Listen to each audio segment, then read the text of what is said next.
¿Es el gas natural realmente la única solución para la energía en México?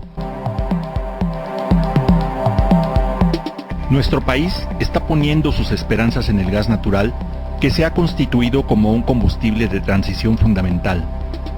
Para ello, se han anunciado inversiones para que la red de gasoductos se incremente hasta en un 75% para el año 2018.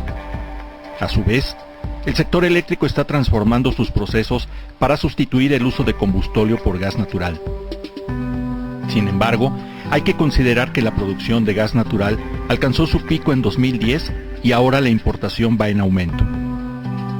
En ese contexto, es importante analizar ¿de dónde viene el gas que se importa? Según la Prospectiva de Gas Natural 2013-2017, el 78.5% de la importación proviene de los Estados Unidos por medio de gasoductos y en porcentajes menores de otros países en forma de gas licuado. Por lo que se debe evaluar también el riesgo que implica la enorme dependencia que se mantiene del vecino país del norte. Además, hay que considerar que en los mejores escenarios, los precios del gas natural aumentarán en los siguientes años. Así entonces, es pertinente plantearse la pregunta: ¿el gas natural es realmente la solución a los problemas de energía? ¿Tiene la industria mexicana otras alternativas energéticas? Para Energías Saubere es un placer presentar a Christian Haller, quien nos platicará acerca de las alternativas en energía solar para generación de calor en la industria. Christian Haller recibió el Premio Internacional a la Innovación en Cambio Climático y Medio Ambiente 2015 por sus aportaciones a la transferencia tecnológica de los colectores solares Fresnel.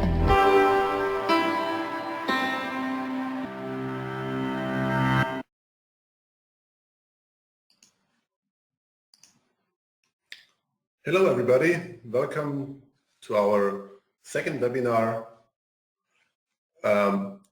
on solar process heating industry, sustainable energy solutions for industry, under the title today, Natural Gas, is it the real solution?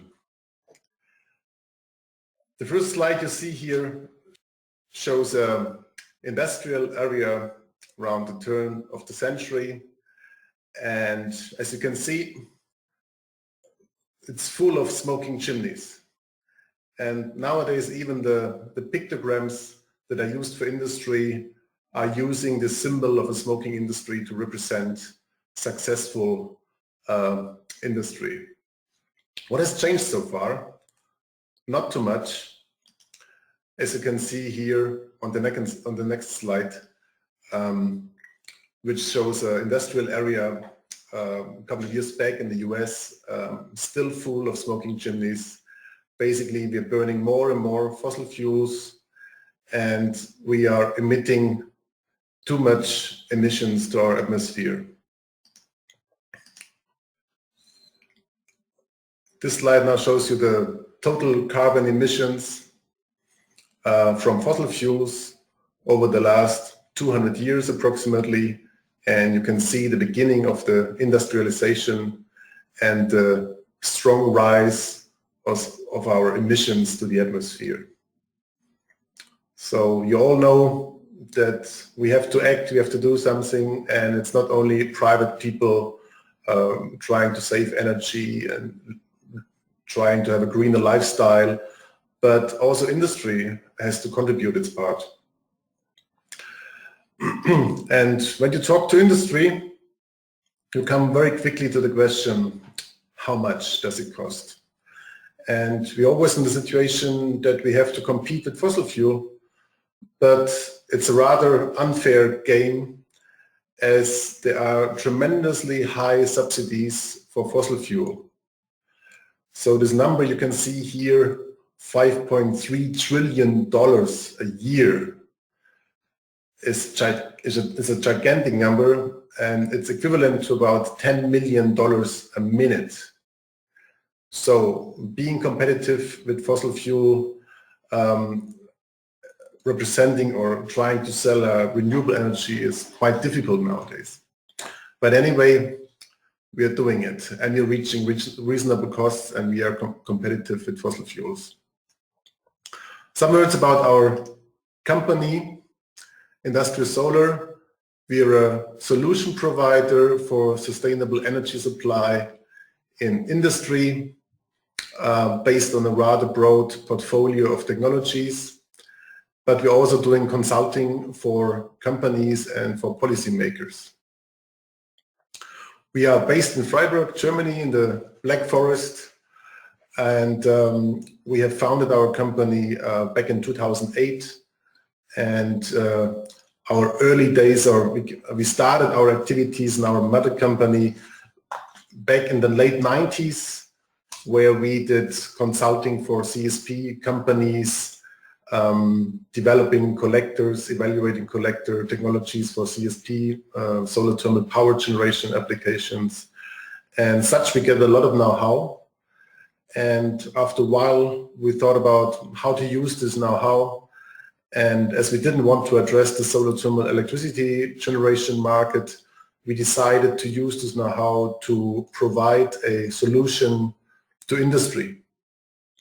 And we did so, and we did build our first prototype in 2005, a linear concentrating Fresnel collector, which is capable of generating temperatures up to 380 degrees C with thermal oil, and which is nowadays commonly used for temperature range around 200 degrees C, generating steam. But before I talk too much about the Fresnel, let's move forward. We're not only offering our Fresnel collector, but also other technologies.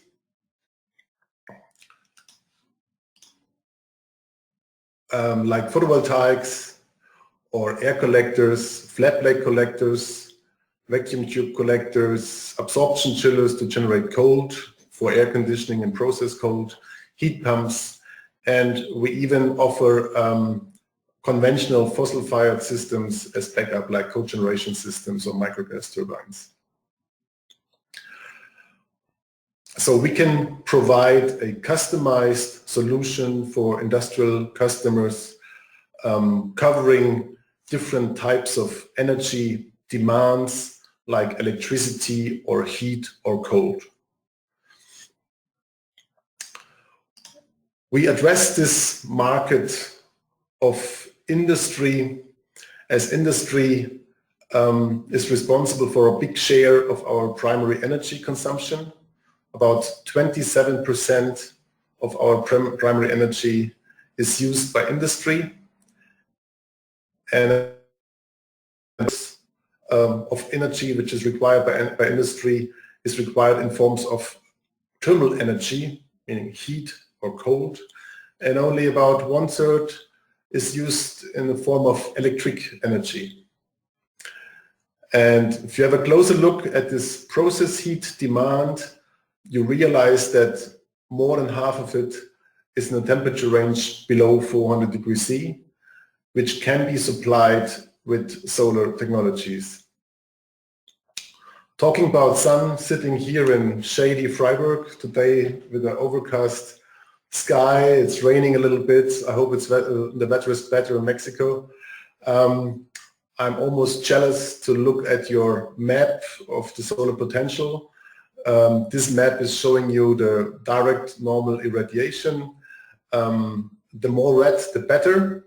So the regions in the northwest of Mexico are really blessed with very high radiation, reaching values of more than 3,000 kilowatt hours per square meter per year. We in Germany, we typically have around about 1/3 or even less. I think in Freiburg we have around 920, 930 kilowatt hours per square meter a year. So you don't reach these low values in any point in Mexico. So the worst point in Mexico is better than Germany.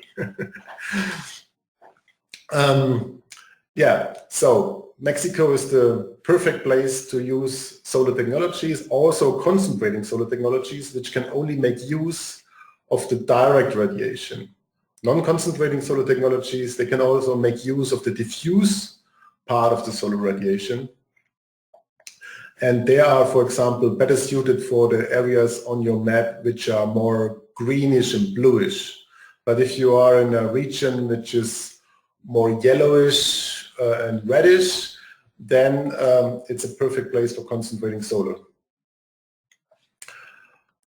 Talking about the potential, let me show you some numbers. Here are some simulation of different places in Mexico, like Puebla, Culiacan, Guadalajara, Monterrey, Hermosillo.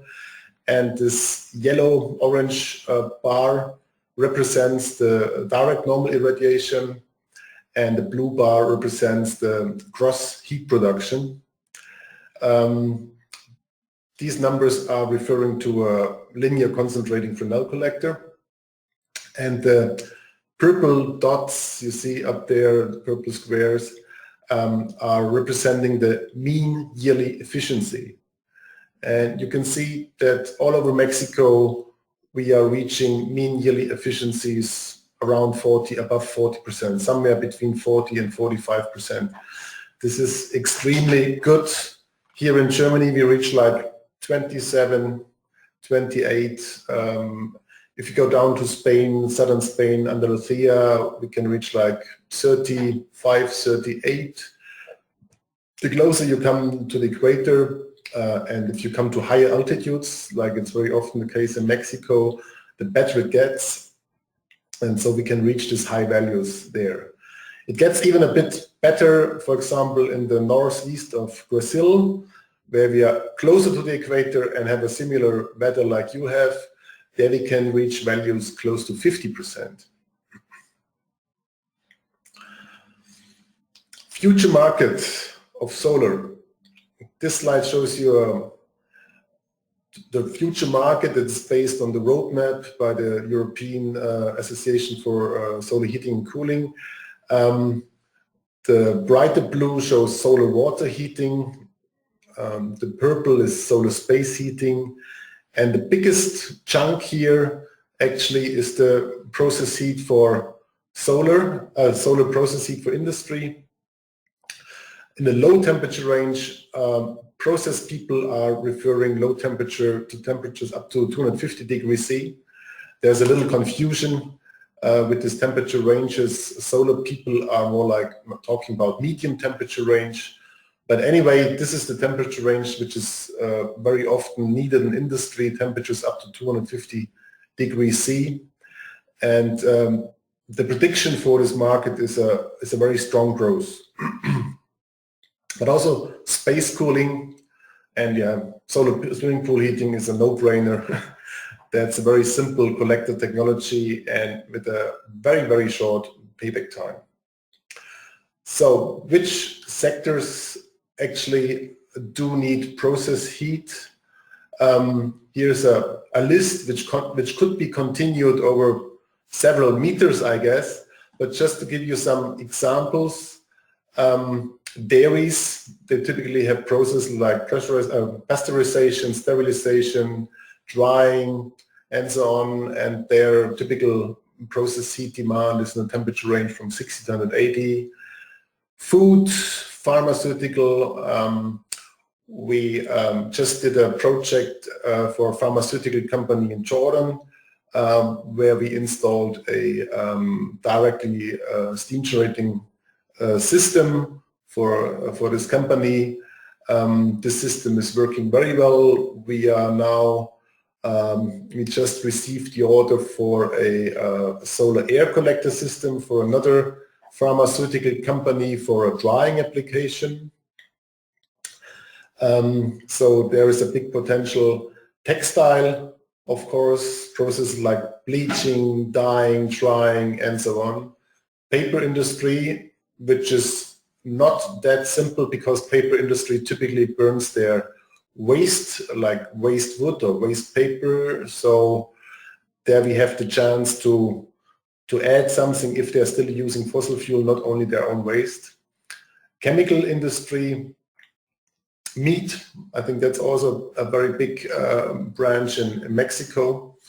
Beverage, breweries is a very nice example, and so on and so on. Plastics, automotive, we do cooperate with providers of paint shops for automotive industry. There, the paint on the car's body has to be dried. and we can provide the process heat for these paint shops and automotive industry. Tobacco, that's also a nice coincidence. We are now negotiating a contract with a tobacco company also for a larger process heat system directly generating steam. Yeah, this is a slide showing the situation in the US. We didn't find a similar slide for Mexico, but this is just an example to show you how inefficient our system is. These numbers are probably also true for Mexico and also similar for Europe and other parts of the world. So on the left-hand side, you do have the energy inputs like non-renewable fuels, fossil fuels, nuclear, geothermal, hydropower, all the renewables and biomass. And you have the economy, which is using this energy input. And then you see on the right-hand side the outputs.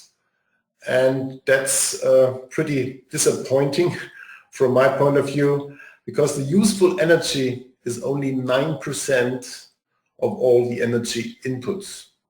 That's very, very little. 7% is in form of petrochemicals, also useful, but then we have the unavoidable energy waste due to limitations in efficiency, for example, and then we have a huge, huge block, 43% unnecessary energy waste.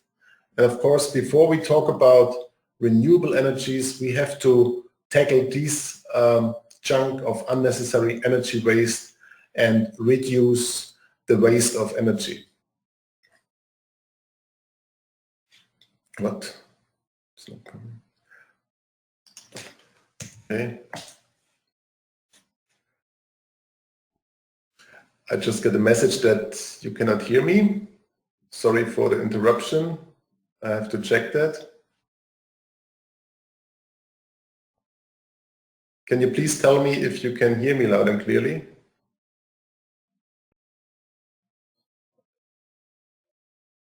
Go ahead. Okay, so obviously the problem was solved. So let's go on. What is our approach? Of course, we want to first harvest the low-hanging fruits, like we do an energy monitoring at a potential customer. Then we analyze these data that we gathered with the energy monitoring, and then we see if we can save energy and increase the efficiency. And when we have increased the efficiency and reduced the waste of energy, then in the next phase we integrate renewable energy technologies. What technologies can we apply? So here you see like a little overview of different solar thermal technologies. They are sorted according to the working temperature. So you see the unglazed collectors, which are typically used for swimming pool heating or applications where you need very low temperatures, slightly above the ambient temperatures. If you need higher temperatures, then flat plate collectors are an appropriate technology. And if you go to even higher temperatures, like in the range of 80 degrees and up, vacuum tube collectors or evacuated flat plate collectors are an option. And if you come to even higher temperatures, then you come to the concentrating solar technologies, typically the linear concentrating solar thermal technologies with point focusing systems like power towers. You can reach much higher temperatures, but this is more like for the future that you can provide process heat in a temperature range of like almost 1000 degrees C for metal and glass industry with point focusing systems. So for the time being, I think the linear concentrating systems like Fresnel or parabolic trough are a very good technology to provide process heat in a temperature range, in a valuable temperature range to industry.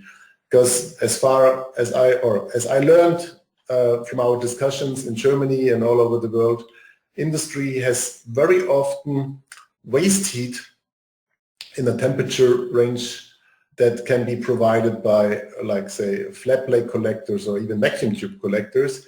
And the energy, the thermal energy demand is more in a temperature range above 120 degrees C. And this is clearly the section where linear concentrating collectors can be applied. So when we talk to a customer and talk about feasibility of the project, then you have to take certain criteria into account. As you can see here in this nice colorful slide, we have to look at the budget, of course. We have to see the load profile. If you go for thermal technologies, it is not feasible to store thermal energy over a longer period, like days and weeks. We typically integrate short-time buffer storages.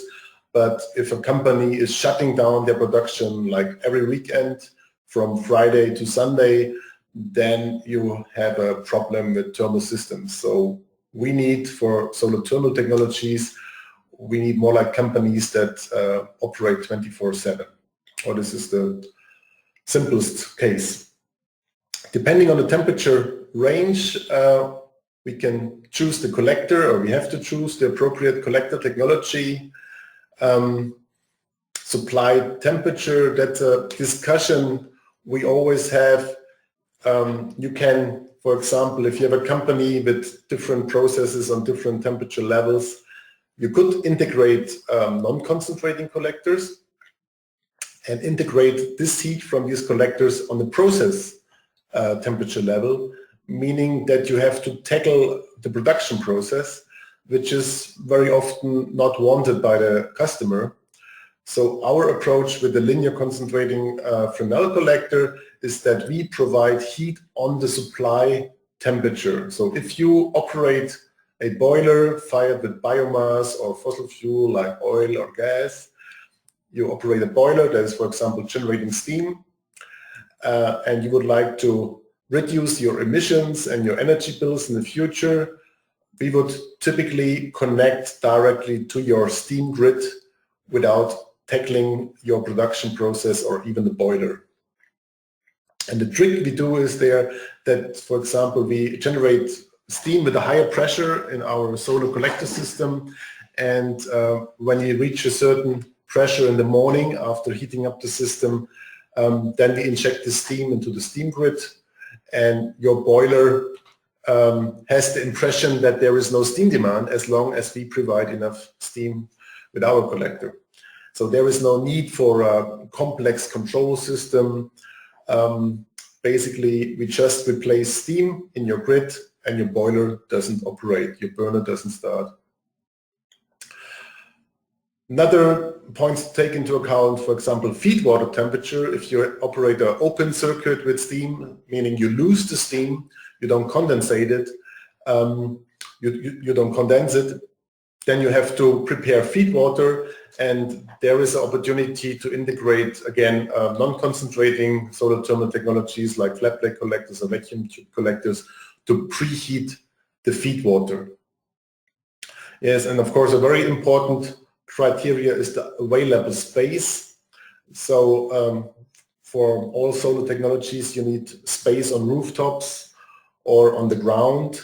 With the linear Fresnel we need about 3,000 square meters for 1 megawatt peak power, and we have to see how much space is available, what is the capacity installed at the customer, and then try to design a system which is fitting the existing system, or which is matching the existing system. Talking about feasibility, financial feasibility, that's a very important part. We do a very detailed financial feasibility check together with the customer. This financial feasibility check is based on the investment that you would have to do to buy this solar field or the solar technology to be integrated in your existing system. And then we calculate the parameters like net present value or the internal rate of return over 10 years, over 20 years, and also payback time. But actually the payback time is not really a good parameter to judge the feasibility of such a system. It's better to look at the internal rate of return, for example. These figures that you see on these slides are not too good. I mean, we have very often situations where we reach values here, internal rate of return over 10 years, which are higher than zero. Over 20 years, it's more like 15 to 20%. And payback time, we want to be, or we're trying to come in a range between 5 and 8 years. But of course, this depends a lot on the cost of fossil fuel. And as you all know, oil and gas are rather cheap nowadays. You've seen the video at the beginning. So basically everybody thinks that gas is the best solution. It's definitely the cheapest solution, but you don't know what's going to happen in the future. And if you're going to invest your money in a solar technology placed on your company ground or on your rooftop, you know exactly what the energy from the system is going to cost you over the lifetime of the system. So there will not be unpleasant surprises in the future that these energy costs are going to rise. Of course, we are trying to harvest the low-hanging fruits first together with our customers, meaning, for example, if you generate heat with some boiler, some companies still do it with electricity, like if you generate steam in smaller scale, electric steam boilers are still quite common. There you could, for example, change to another fuel. Most inexpensive nowadays is natural gas, with all its back pros and risks. Of course, as I mentioned before, companies that operate all year, 365 days, 24 hours, are the best customers for solar thermal technologies. PV can be basically applied almost at every customer. Continuous demand is much easier to handle than, for example, batch processes, but also this is doable. I mentioned before a project that we are now negotiating, which is a hybrid system. We generate steam, and the steam is partly used in batch processes. And when there is no batch process running, we use the steam more to operate the absorption chiller, generate cold. So there are solutions even for discontinuous demands. Low temperatures, of course, it's cheaper, it's less expensive to generate low temperatures with solar thermal technologies. The higher the temperature, the more costly it gets, and the higher the temperature, the more complex are the collector technologies. Swimming pool collectors are extremely primitive. They can deliver you water with 25, 30 degrees C. But if you need steam at 250 degrees C, then you need a concentrating collector and you need a high pressure system, which is of course more costly. Large systems have a better economy of scale. Small systems are more expensive. This is also understandable. I think I don't have to explain you why. With concentrating solar thermal systems, you have a rather strong economy of scale if you need high temperatures, because there you need peripheral components like pumps, pressurization system, etc. And these peripheral components are even in small scale quite expensive. So high temperature, high pressure systems typically don't make economic sense in small scale. Small scale meaning 50, 100, 200, 300 kilowatt. I think it gets feasible from like 500 kilowatt above. We do have like a sweet spot in terms of size from like 3, 4, 5 megawatt up to 10, 12. If you are coming to 15 megawatt or more, then we are in competition with power plant technologies. If you want to go on rooftops, then concrete rooftops are typically much simpler. You can put a higher load on concrete rooftops. whereas on corrugated sheet metal rooftops it's more difficult to install something on top. But depending on your energy demand in your company, we can, for example, install PV modules on corrugated sheet metal roofs and generate electricity. But if you want like steam for your process, then it's going to be more difficult.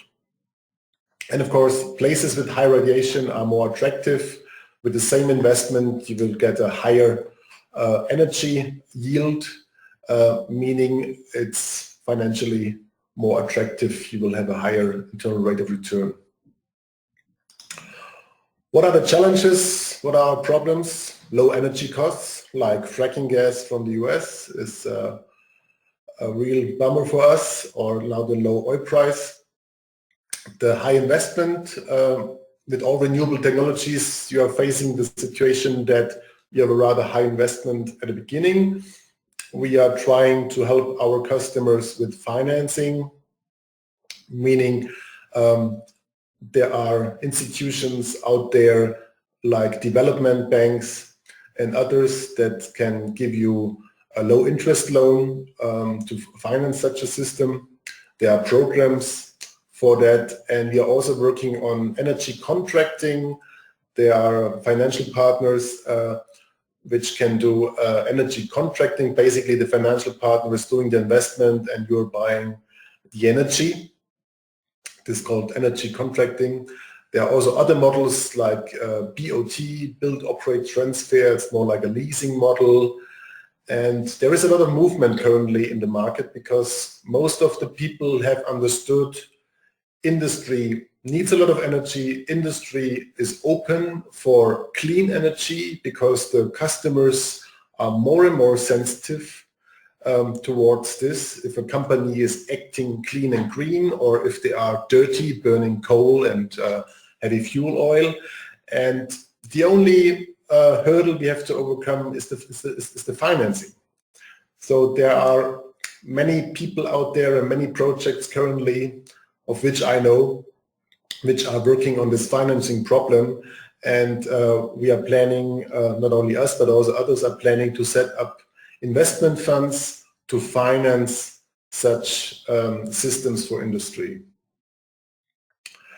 Of course, insufficient awareness. This is one major reason why we do this webinar today.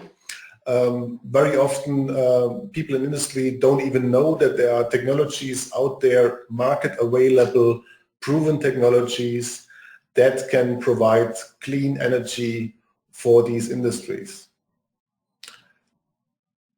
But also there are not too many solution providers which can provide this solar heat for industrial processes solutions. We are one of the few, and we have understood that that industry doesn't need a product, but they need a solution. So we are customizing solutions for you to meet your demands and to be most cost effective. In Mexico, there are not too many pilot projects yet. There are more and more all over the world. And yes, I'm always lucky to hear that more and more companies are starting this business. So this also proves that we are on the right track, and basically we are happy to have more and more competitors. Another point is missing support policies. So in many countries, there are no subsidy regimes or support policies for renewable energies used in industry environments. So some examples. These examples are not all from us, but I wanted to have an example for different technologies, different temperature levels. The first example is a meat factory in Austria. They need a lot of warm water. So some colleagues there installed a flat plate collector field with a total aperture area of more than 1,000 square meters. These are so-called high temperature flat plate collectors. And they gave a guaranteed solar yield of about 400 kilowatt hours per square meter and year. Another example, also made by colleagues, the company Ritter XL in Germany. They made a system, a process heat system for metal industry in Switzerland. They installed evacuated tube collectors with CPC reflectors, total aperture area like 400 square meters, and outlet temperature is around 95 degrees C, and the heat is used for galvanization process. This is an example from us. It's an air collector system for pharmaceutical industry. It's also based on evacuated tubes. There's an aperture area of 130 square meters, and it's for a drying application at a pharmaceutical company. And actually this customer just ordered the second system because he is very content about the performance of the first system. This project I already mentioned before. This is our directly steam generating system which we recently installed, or which we installed last year at a pharmaceutical company in Jordan. It's this linear concentrating Fresnel collector, aperture area around 400 square meters, and it generates steam at 200 degrees C.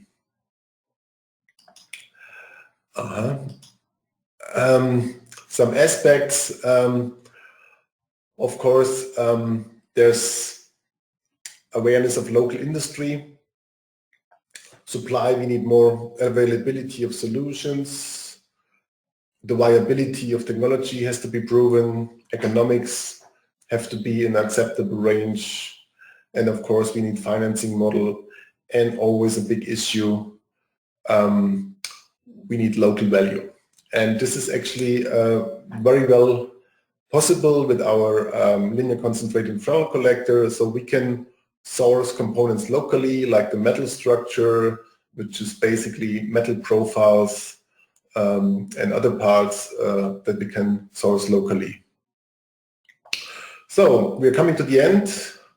Thank you very much. I hope it was interesting for you. This was our second webinar, and I think we're going to do more webinars in the near future. Please excuse that I didn't speak Spanish. It's not good enough yet, but I'm going to do my best to improve my Spanish, and hope that I can do a presentation in Spanish very soon. And please stay connected. Read our invitation emails. We will make more webinars also on other topics, more specific topics in the near future. So thank you very much, and stay in touch. Bye-bye. Have a nice day.